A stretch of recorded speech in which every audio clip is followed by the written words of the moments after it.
किशननगर झर्रा में एक 31 साल शख्स जहीरुद्दीन अपने साथियों के हमले में शदीद जख्मी होगा, जिसे दवाखाना उस्मानिया में शरीक करवा दिया गया है।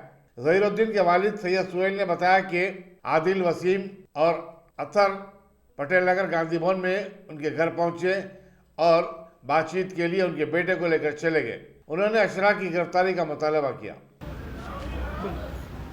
अस्सलाम वालेकुम, मेरा नाम सैयद सलीमुद्दीन है और मेरे बच्चे का नाम जो है ना सैयद ज़हीरुद्दीन है। 2 दिन से मेरे पास था साहब घर में बच्चा। 4 बजे जो है ना 2-3 दोस्त हैं उसके आके बोले चल भाई यहाँ तक आके मेरे से भी मिले, मेरा नाम आदिल है बोल के बोले, और जो है ना बच्चे को जो है ना यहाँ से चाय पी के आने बोल के लेके गए। लेके जाके सब जिरे में जो है ना चाकू मारे और ऊपर से जो है ना बिल्डिंग पे से उन्हें जान बचाने के लिए नीचे गिरा टीनों पे। गिरने के बाद मैं फ़ोन नंबर बोला तो मेरा छोटा बेटा जो है ना नामपल्ली ट्रैवल्स में काम करता, उसको फ़ोन आया कि आपके भाई को ऐसा मार दिया, बोलते जाग गया।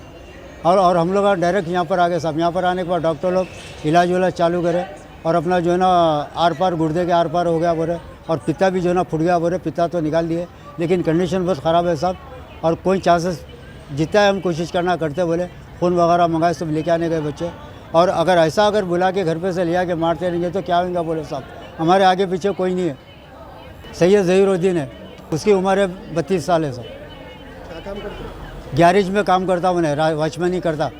ऑटो टैक्सियाँ जो है ना रात में रखते वहाँ पर आके। ये 4-5 साल से कर रहा साहब उन्हें। और शादीशुदा 2 छोटे बच्चे हैं, एक 2 महीने का बच्चा है वो मार धाड़ के है साहब, वो दोस्तों में रह के जी। शादी हो के 5-6 साल हो गया साहब। बल्लागुड़े में रह रहा था, होसनगर। 1-2 दिन पहले आया साहब मेरे पास, तो कल चले आता हूँ बोला था। तो जो है ना वो आदिल आया घर के ऊपर आते जो ना मैं बोला यहाँ इन्हें कहीं को आया यहाँ पर, तो बोले नहीं खाली मैं मिलने आया बोल के बोला। और बच्चे को साथ लेके गया साहब, 2 जने और तो उसके साथ।